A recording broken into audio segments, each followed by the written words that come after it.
মাহেশে এসে ভোগ খেলেন অভিনেত্রী শ্রাবন্তী চ্যাটার্জি। দীঘাপুরীর পাশাপাশি বাংলায় মহেশের রথযাত্রা বিখ্যাত। এবছর 629তম রথযাত্রা পালন হচ্ছে মাহেশের। এবছর প্রথম মহেশের রথযাত্রায় গিয়েছিলেন শ্রাবন্তী চ্যাটার্জি।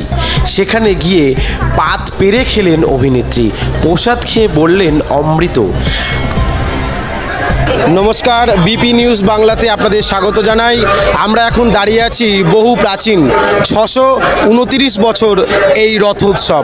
মাহেশের রথ উৎসবে লাখো লাখো মানুষের সমাগম ঘটেছে আজকের এই মহেশের রথ উৎসবে। সেই ছবি আপনাদের তুলে ধরছি।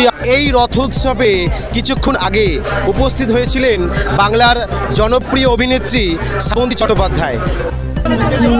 আগে কখনো মাহেশে জগন্নাথ মন্দিরে আসেননি অভিনেত্রী শ্রাবন্তী চ্যাটার্জি। এই প্রথমবার রথযাত্রার দিন এলেন মহেশে।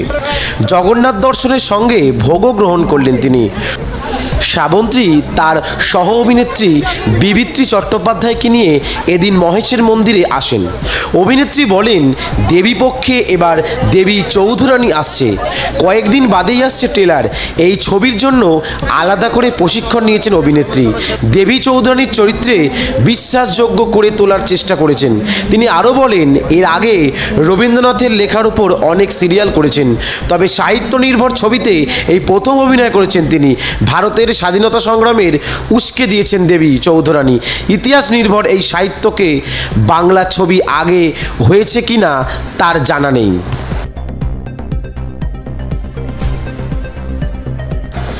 এদিন অভিনেত্রী শ্রাবন্তী চট্টোপাধ্যায় বিপি নিউজ বাংলার একান্ত সাক্ষাৎকারে তিনি জানান, বাংলার প্রত্যেকটি মানুষকে রথের শুভযাত্রার কামনা।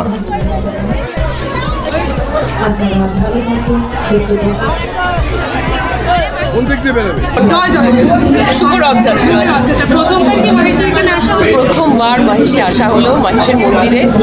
আর নিজেদেরকে সত্যি খুব লাকি মনে হচ্ছে, খুব ভাগ্যবতী আমরা যে আজকের এই শুভ দিনে, রথযাত্রার দিনে আমরা ঠাকুরকে ছুঁতে পেরেছি। এবং সামনে তো তোমাদের ছবিটাও আছে, তো জগন্নাথ দেবের কাছে সেই প্রার্থনাই করলে যাতে দর্শকদের ছবিটাও ভালো লাগে। আমি কিছু চাইতেই পারি না ঠাকুরের কাছে, আমি জানি না কেন। আমি ঠাকুরের কাছে আসলে না কোথায় যেন অন্য জগতে চলে যাই। আজকে তার আশীর্বাদ ছাড়া হয়তো এই ছবিটা সম্ভব হতো না। তার জন্যই ছবিটা সম্ভবই হয়েছে ঠাকুরের আশীর্বাদে।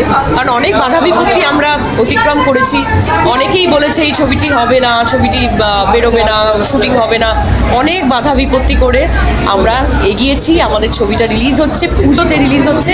এটাই পুরোটাই ভগবানের ইচ্ছে। তো তার ইচ্ছেতেই আজকে এখানে আসতে পেরেছি। তার তিনি অলরেডি আমাদের মনের কথা জানেন। তার আশীর্বাদের সাথেই শুরু হচ্ছে। একদম আজকে জগন্নাথ রথযাত্রার দিন এত আমি শুনেছি মাহেশে বিশাল ভিড় হয়, সবাই আসে তাদের মনস্কামনা পূরণের জন্য। তো আমরাও সেখানে আসতে পেরেছি, সবার সাথেই দেখা হচ্ছে। তাদের কাছে আমাদের আর্জি যে পুজোতে রিলিজ হচ্ছে, ছবিটা অবশ্যই দেখতে হবে।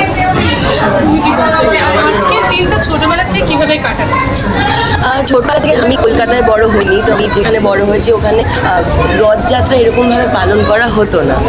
তো কিন্তু আমি মাহেশের কথা অনেক শুনেছি। আজকে এখানে আসতে পেরে খুবই ভালো লাগছে। এরকম জায়গায়, এরকম স্থানে ঠাকুর যদি না ডাকেন আমরা আসতে পারবো না। তো আমার মনে হয় আমি খুবই সৌভাগ্য আমার যে আজকে আমি এখানে আসতে পেরেছি, ঠাকুরকে কাছ থেকে ছুঁতে পেরেছি। Thank you.